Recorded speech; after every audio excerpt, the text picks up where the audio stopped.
Gothic fiction. Gothic fiction, often referred to as Gothic horror during the 20th century, is a literary aesthetic characterized by themes of fear and haunting. The term Gothic alludes to the architectural style of the European Middle Ages, which frequently served as the backdrop for early Gothic novels. The origins of this genre can be traced back to Horace Walpole's 1764 novel, The Castle of Otranto, which was later subtitled A Gothic Story. Notable contributions during the 18th century came from authors like Clara Reeve, Anne Radcliffe, William Thomas Beckford, and Mathew Lewis. The Gothic tradition extended into the early 19th century, with romantic poets and novelists embracing Gothic motifs in their works. Writers like Mary Shelley, Walter Scott, and E.T.A. Hoffman continued to explore the themes of fear and the supernatural. In the early Victorian period, authors such as Charles Dickens and the Bronte sisters incorporated Gothic elements into their novels. Across the Atlantic, American writers like Edgar Allan Poe and Nathaniel Hawthorne also contributed to this genre. Some well known later works include Bram Stoker's Dracula, Richard Marsh's The Beetle, and Robert Louis Stevenson's Strange Case of Dr. Jekyll and Mr. Hyde. The 20th century saw the emergence of new voices in Gothic fiction, including authors like Daphne du Maurier, Stephen King, Shirley Jackson, Anne Rice, and Toni Morrison. These writers continued to explore themes of fear, horror, and the macabre, contributing to the rich tapestry of the Gothic tradition. Horace Walpole. Horace Walpole, an English writer, collector, and connoisseur, is best known for his groundbreaking novel, The Castle of Otranto, published in 1764. This work is often considered the very first Gothic novel in the English language, setting the stage for the emergence of literary horror stories. Despite his limited literary output, Walpole played a pivotal role in the Gothic tradition and is recognized as one of the pioneers of this genre. He was also known for his extensive correspondence and for building Strawberry Hill, a renowned Gothic revival mansion. Born as the youngest son of Robert Walpole, the Prime Minister of England, Horace Walpole received his education at Eton and later at King's College, Cambridge. In 1739, he embarked on a grand tour of France and Italy with his schoolmate, the poet Thomas Gray. Although their friendship faced a temporary strain during the journey, they eventually reconciled. Walpole remained an avid admirer of Gray's poetry throughout his life. Following his return to England in 1741, Walpole entered Parliament, although his political career was not particularly distinguished. He continued to attend debates regularly until 1768. Eventually, in 1791, he inherited a peerage from his nephew, a grandson of his father, Robert Walpole. Horace Walpole's literary contributions were quite diverse. The Castle of Otranto, which he published in 1764 under a pseudonym, is a work that significantly revitalized romantic and imaginative elements in contemporary fiction. This novel introduced the machinery for a new genre of fiction, where the wildest and most imaginative concepts could find a home. In addition to this seminal work, Walpole also wrote The Mysterious Mother, a tragedy exploring the theme of incest. He engaged in amateur historical speculations with works like Historic Doubts on the Life and Reign of King Richard III. Moreover, he made contributions to the field of art history with Anecdotes of Painting in England, a 4-volume work published between 1762 and 1771. The Castle of Otranto, published in 1764, is a novel by Horace Walpole and is widely regarded as the very first Gothic novel. In its second edition, Walpole explicitly added the word Gothic to the title in the subtitle, calling it a Gothic story. The novel unfolds within the ominous setting of a haunted castle, seamlessly blending elements of medievalism and terror. This unique blend of themes and atmosphere has left an enduring impact on modern-day Gothic literature, influencing various art forms including books, films, music, art, and even the Goth subculture. Inspiration for the novel struck Horace Walpole while he was living in Strawberry Hill House, his Gothic revival residence in southwest London. The Castle of Otranto marked the genesis of a literary genre that would become immensely popular in the later 18th and early 19th centuries. A wave of authors, including Clara Reeve, Anne Radcliffe, William Thomas Beckford, Mathew Lewis, Mary Shelley, Bram Stoker, Edgar Allan Poe, Robert Louis Stevenson, and George du Maurier, followed in the wake of Walpole, exploring Gothic themes in their works. The Castle of Otranto unfolds the tale of Manfred, the lord of the castle, and his family. The story commences on the day of his son Conrad's wedding to Princess Isabella. Tragically, Conrad is crushed to death by a colossal helmet that plummets from above, an inexplicable and ominous event. This accident is particularly foreboding as it appears to align with an ancient prophecy indicating that the castle and lordship of Otranto will pass to another family when the rightful owner outgrows it. Fearing the downfall of his lineage, Manfred decides to marry Isabella himself while divorcing his current wife, Hippolyta, as he believes her inability to provide a healthy heir is responsible for Conrad's illness. As Manfred attempts to wed Isabella, she escapes to a church with the assistance of a peasant named Theodore. In his pursuit of Isabella, Manfred orders Theodore's execution. Meanwhile, Isabella's safety is ensured by the friar Jerome, who has hidden her in the church. The situation becomes even more complex when Theodore is revealed to be Jerome's son. This revelation results in a dramatic confrontation between Manfred and Jerome, with Manfred giving an ultimatum: the princess or Theodore's life. The tense situation is interrupted by the arrival of knights from another kingdom who intend to deliver Isabella to her father, Frederick. According to their perspective, Frederick holds a stronger claim to the castle, which is yet another reason for Manfred's desire to marry Isabella. A race ensues as Manfred and the knights strive to locate Isabella. Theodore, previously looked in a tower by Manfred, is eventually freed by Manfred's daughter Matilda.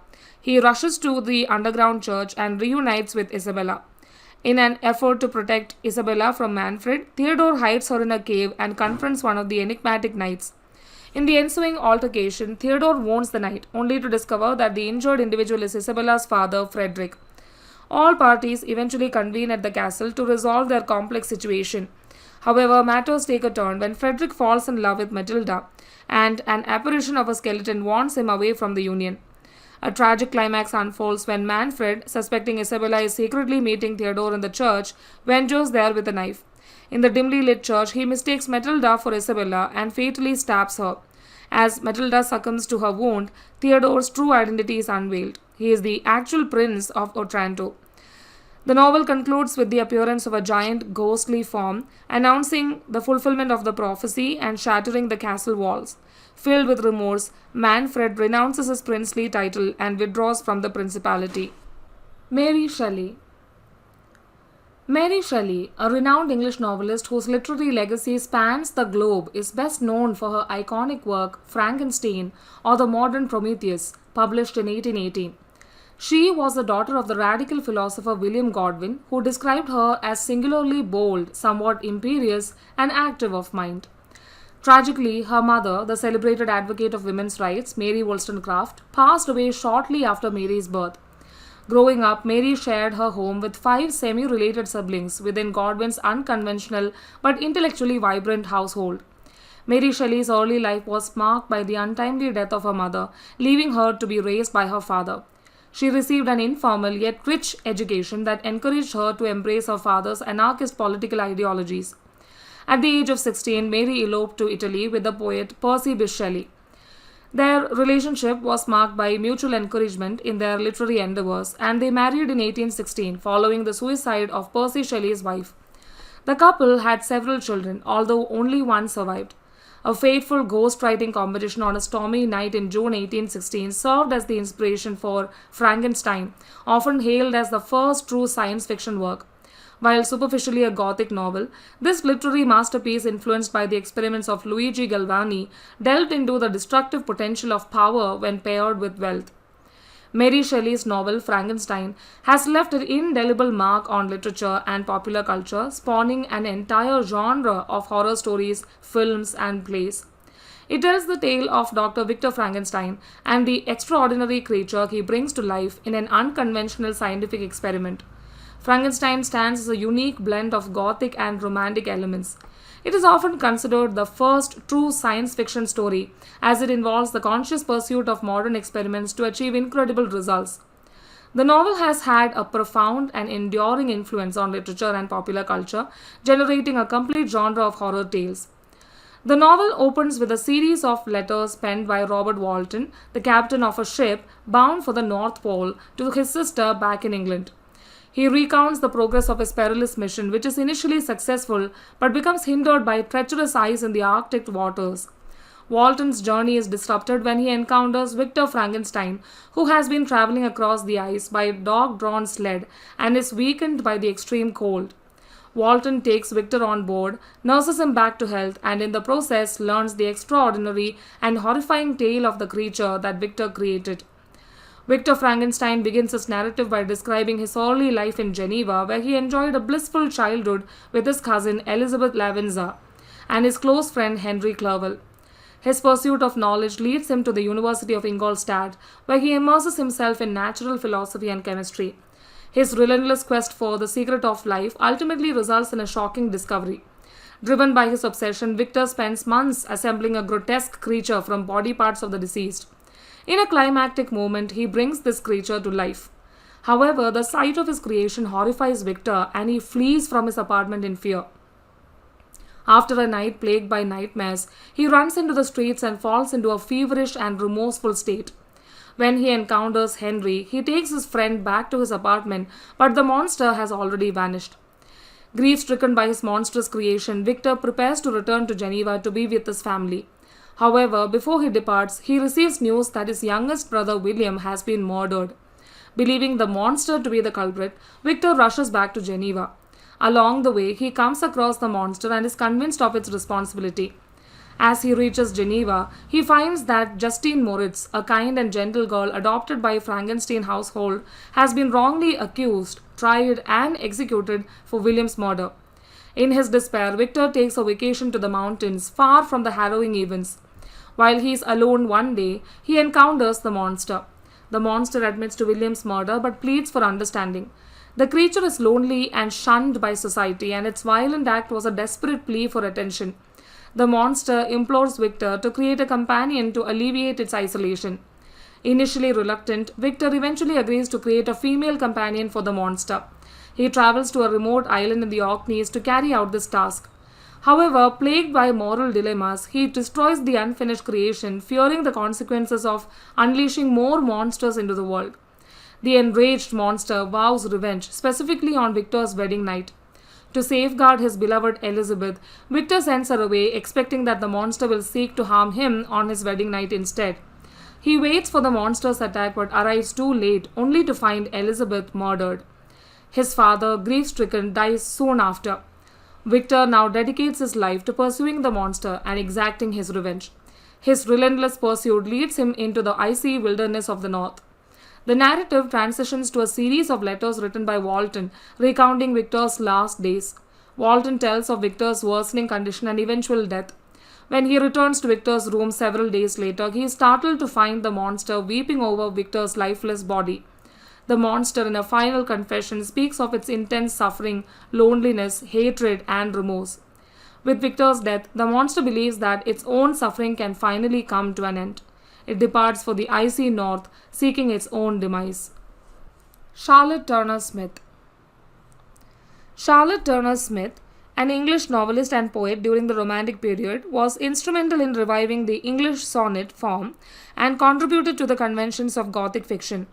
She wrote novels with strong sensibility and political themes. Despite her substantial body of work, including 10 novels and 4 children's books, she primarily identified as a poet, notably for her elegiac sonnets. Smith is credited with transforming the sonnet into a vehicle for expressing melancholic sentiment. Her personal struggles for legal independence as a woman had a profound impact on her poetry, novels, and autobiographical prefaces. Her early novels reflect sentimental development, while later works like Desmond and The Old Manor House express admiration for the ideals of the French Revolution. A decline in her popularity left her in financial distress by 1803. She sold her book collection to settle debts and passed away in 1806. Though largely forgotten in the mid-19th century, she is now recognized as a significant romantic writer. The Old Manor House. The Old Manor House is a novel by Charlotte Smith, initially published in 1793. The story revolves around the love affair between a gentleman named Orlando Somerive and his aunt servant Monimia Morricine. The novel incorporates elements of Gothic, sentimentality, and political narrative techniques, presenting what can be described as a polemical romance. It uses the backdrop of the American Revolution of the 1770s to comment on the ongoing French Revolution in the 1790s. Smith uses the novel to critique the injustices of war and property laws. The Old Manor House is often regarded as one of Charlotte Smith's finest works among her 10 novels, earning praise for its rich character development, compelling storyline, and vivid depictions of nature. Smith composed this novel between August 1792 and January 1793, a period when the French Revolution was becoming increasingly tumultuous. Smith was sympathetic to the political objectives of the French revolutionaries. Her previous novel, Desmond, overtly addressed contemporary events and was met with strong criticism due to its pro-French sentiments. As anti-French sentiment grew in England, Smith became less direct about her political viewpoints. The Old Manor House conveys similar ideals as her earlier work but does so through the lens of recent English history rather than present-day events. William Godwin. William Godwin was a notable social philosopher, political journalist, and religious dissenter. His writings paved the way for English Romanticism, promoting atheism, anarchism, and personal freedom. Godwin championed the supremacy of reason and the perfectibility of humankind, advocating extreme individualism. His chief work, An Inquiry Concerning Political Justice and its Influence on General Virtue and Happiness, critiqued traditional government, highlighting its inherent corruption and tyranny. He proposed small, self-sustaining communities as an alternative. He believed social institutions imposed preconceived notions, hindering clear thinking. Godwin's ideas influenced contradictory doctrines of communism and anarchy, although he did not wholly support either. He held property in trust, prioritizing necessity. His core belief was that cooperation in some sense is an evil, forming his influential anarchist ideals. Among his works are The Enquirer of Population, as a response to Thomas Malthus, and Thoughts on Man, His Nature, Production and Discoveries. His ideological novel, Things as They Are, or The Adventures of Caleb Williams, is widely acclaimed. In 1797, Godwin married Mary Wollstonecraft, the mother of Mary Wollstonecraft, Shelley. Things as They Are, or The Adventures of Caleb Williams, stands as a powerful work by William Godwin, intended to denounce abuses of power by an oppressive government.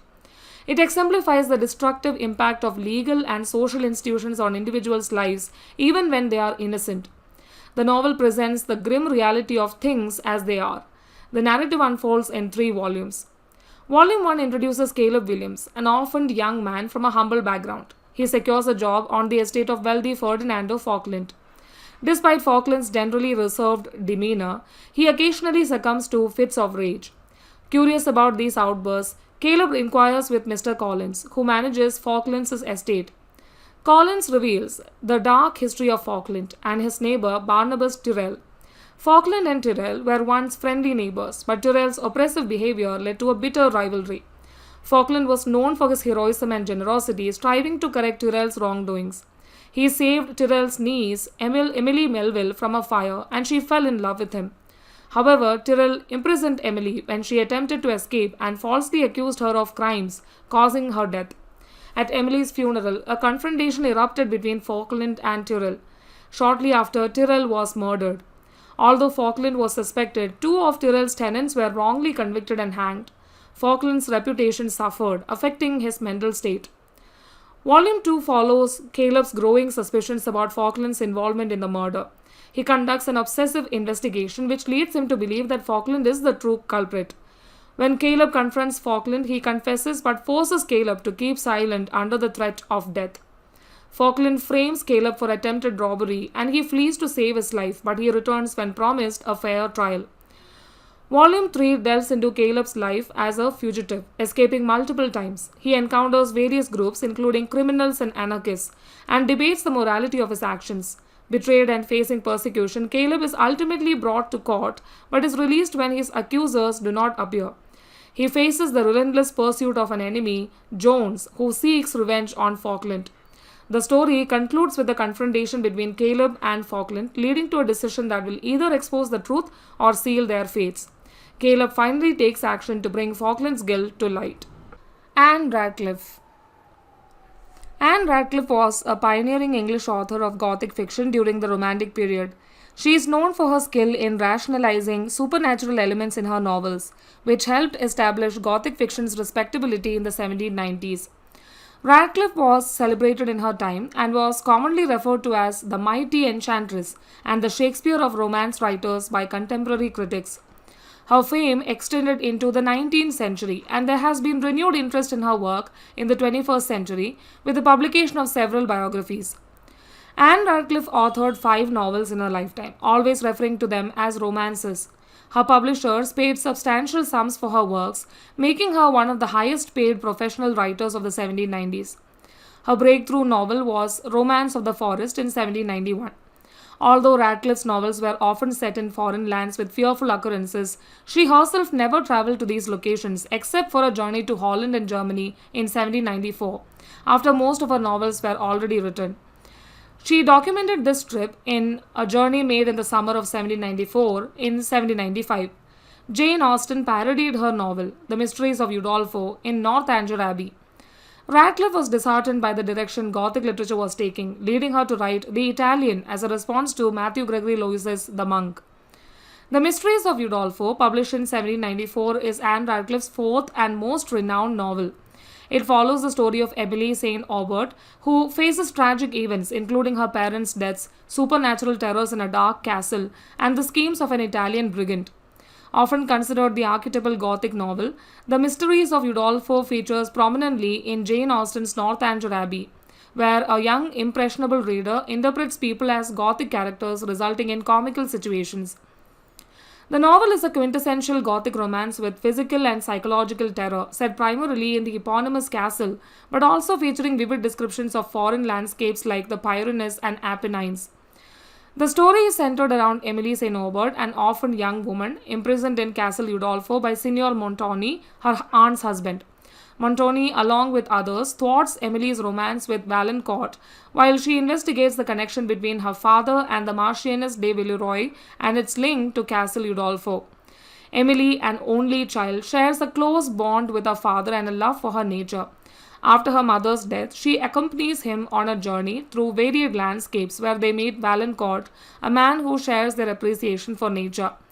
Emily and Valancourt fall in love. However, after her father's death, Emily is forced to live with her unaffectionate aunt and her husband Montoni, who tries to arrange her marriage to Count Morano.